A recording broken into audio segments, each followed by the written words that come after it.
Hai sobat, kali ini saya akan membahas sebuah film yang berjudul Teen Tan Ho Man yang sudah dirilis pada tahun 2021. Di awal film, sobat diperkenalkan dengan gadis bernama Lam Puong. Setelah berdandan cantik, dia masuk ke dalam bathtub sambil membawa boneka kesayangannya. Di sini Puong mengakhiri hidup dengan memotong nadinya sendiri. Kita beralih pada gadis lain bernama Miley. Dia sedang live TikTok sambil menyanyi dengan temannya yang bernama Huyen. Lee dan Huyen adalah teman dekat. Mereka sering menghabiskan waktu bersama-sama. Mendengar kabar berakhirnya hidup Puong, Lee tampak panik dan segera meninggalkan kelas kuliahnya. Puong merasa malu dengan skandal pribadi yang menimpanya. Ia terus-menerus di roasting netizen sampai Puong tak tahan dan mengakhiri hidup.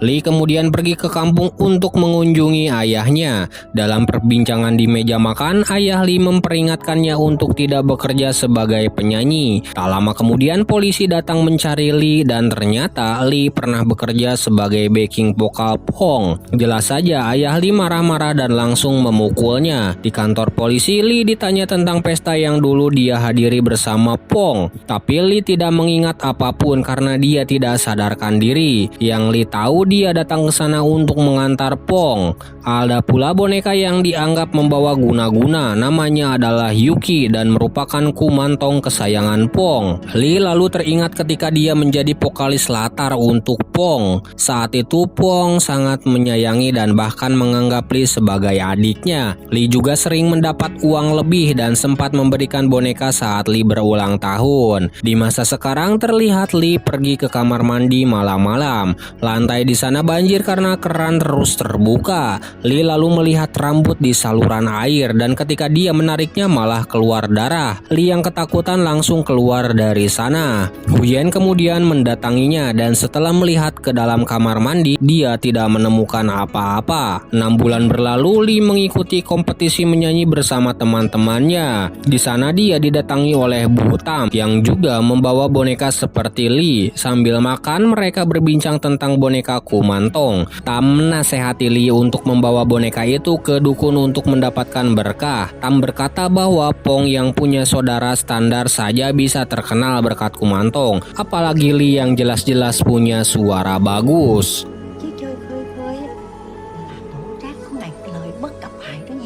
Malam itu Lee terus memikirkan nasihat dari Tam. Dia kemudian mengajak Huyen untuk pergi ke dukun yang direkomendasikan Tam. Di sana Lee menerima boneka kumantong bernama Na. Huyen menyadari bahwa Na sangat mirip dengan Yuki, boneka kumantong kesayangan Puong. Di jalan saat akan pulang, Lee menunjukkan kepada Huyen pria yang dicintainya. Nama pria tersebut adalah Kan, seorang produser dan tunangan Puong. Kan kemudian mendatangi mereka dan memberi kartu namanya. Lee dan Huyen diundang bermain di studio saat mereka punya waktu luang. Tak butuh waktu lama, Lee langsung datang ke studio Kan dan mencoba rekaman. Tampaknya Kan tertarik dengan suara Lee dan berencana mengorbitkannya sebagai penyanyi pendatang baru. Sejak saat itu Lee sibuk berlatih menari dan mengasah skill olah vokalnya. Ia juga diberikan fasilitas mewah berupa apartemen dengan seorang pembantu bernama Bibi Nam. Lee percaya kalau semua ini berkat boneka Na yang sudah diberkati oleh Pak Dukun. tụi anh sẽ phải sớm đào tạo em thành ngôi sao. Malam itu juga Lee diundang dinner oleh Kan, namun di sini Kan terus mengungkit-ungkit tentang Puong yang membuat Lee tidak nyaman. Lee juga melihat orang-orang bertingkah aneh, seolah-olah hantu Puong sedang memarahi Lee karena berani mendekati Kan. Keesokan harinya Lee kembali ke studio Kan untuk rekaman.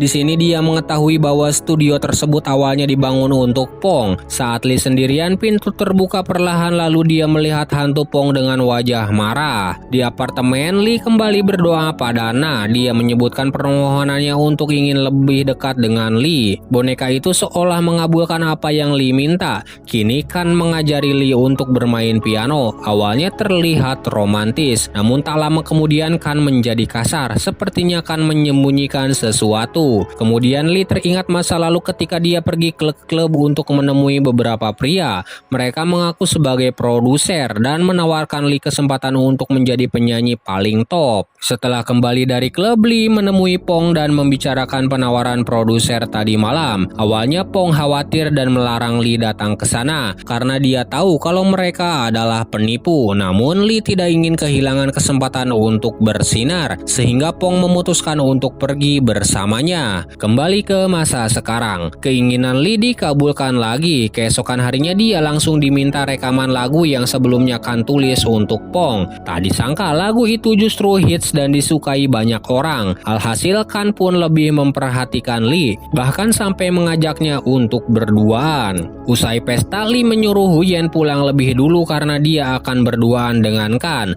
Huyen mengingatkannya untuk tidak terlalu berharap pada Kan karena takut Lee hanya akan menjadi pelampiasan. Setelah Huyen pulang, Lee melanjutkan malamnya bersama Kan. Romantisme membuat mereka bersemangat hingga tidur bersama. Namun semuanya berantakan karena Lee kembali diteror hantu Pong.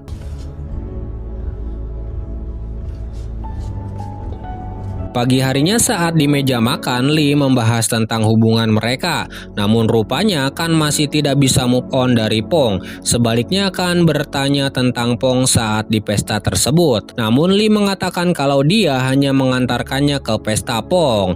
Dalam kilas balik, sobat diajak ke pesta yang dihadiri Lee dan Pong untuk urusan bisnis. Di sini terungkap bahwa orang yang mengundang mereka adalah produser palsu bernama Chong. Selama percakapan, Lee dan Pong ditawari minuman, namun saat mereka meminumnya, keduanya langsung pingsan. Nah, disinilah Chong dan kawan-kawan melecehkan mereka. Kembali ke masa sekarang, Kan pergi ke studio duluan, sementara Lee turun ke bawah karena ada paket kiriman. Ternyata paket itu berisi karangan bunga untuk orang mati dengan gambar Lee di tengahnya. Setelah itu Lee mendapatkan pesan dari nomor tak dikenal yang kembali mengancamnya. Lee lalu teringat dengan masa lalu saat Chong mengancam dia dan Pong. Namun Pong tak takut dengan ancaman tersebut. Dia tetap melanjutkan kegiatan untuk menjadi pembicara di sebuah seminar kecantikan. Namun tiba-tiba wajah orang yang hadir berubah drastis.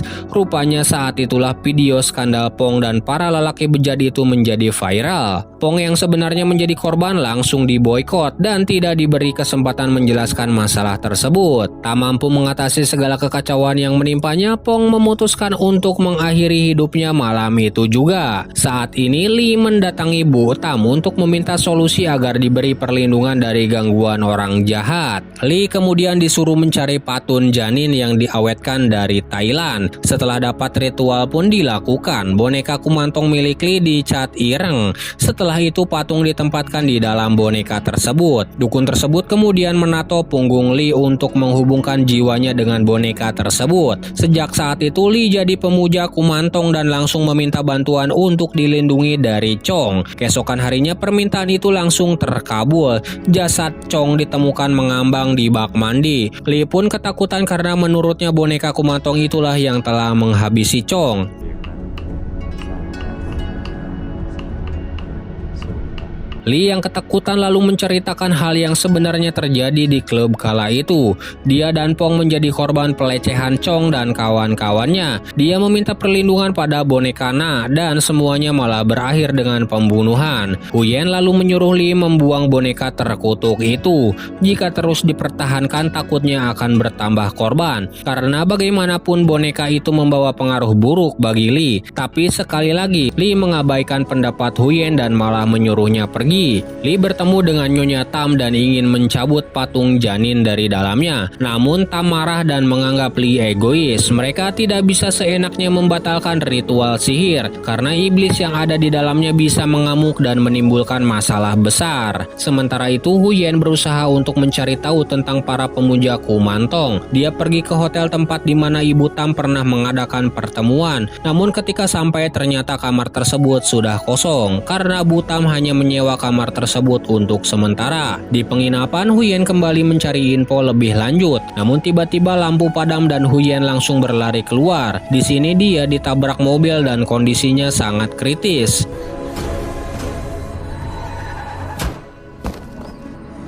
Lee segera kembali ke apartemen dan membongkar boneka itu. Ternyata di dalamnya ada alat perekam. Tak lama kemudian Kan datang. Lee langsung memberitahu kalau selama ini Tam telah menipunya. Ngenesnya si Kan kemudian memeluk Lee dan mengatakan kalau itu semua adalah rencananya. Kan mengetahui bahwa Lee tahu penyebab Pong mengakhiri hidup. Namun dia kecewa karena Lee tak mau buka suara. Sampai dia berniat untuk balas dendam. Jadi Kan merencanakan segalanya mulai dari rangkaian bunga kematian Chong dan teman-temannya hingga kecelakaan Huyen. Rencana terakhir Kan adalah membunuh Lee agar Pong bisa membalas dendam. Namun sebelumnya Lee meminta waktu untuk mengungkapkan kebenaran di depan alat perekam yang ada di dalam Kumantong. Hal tersebut disiarkan langsung dan disaksikan oleh ayah Lee dan Huyen. Setelah live streaming berakhir, Kan mengurungkan niatnya untuk menghabisi Lee. Dia akan membiarkan Lee hidup dengan penuh penyesalan. Setelah Kan pergi, hantu Pong muncul di hadapannya. Lee diajak naik ke balkon. Setelah meminta maaf, hantu Pong menariknya hingga Lee jatuh dan mati seketika. Usut punya usut, ternyata Nyonya Tam adalah ibu Pong. Si dukun Bibi 6 ayah Pong sampaikan sekongkol untuk membalas dendam pada Lee dan mengupas tuntas kasus kematian Pong. Sekarang keluarga tersebut telah ditangkap dan dijatuhi hukuman setimpal.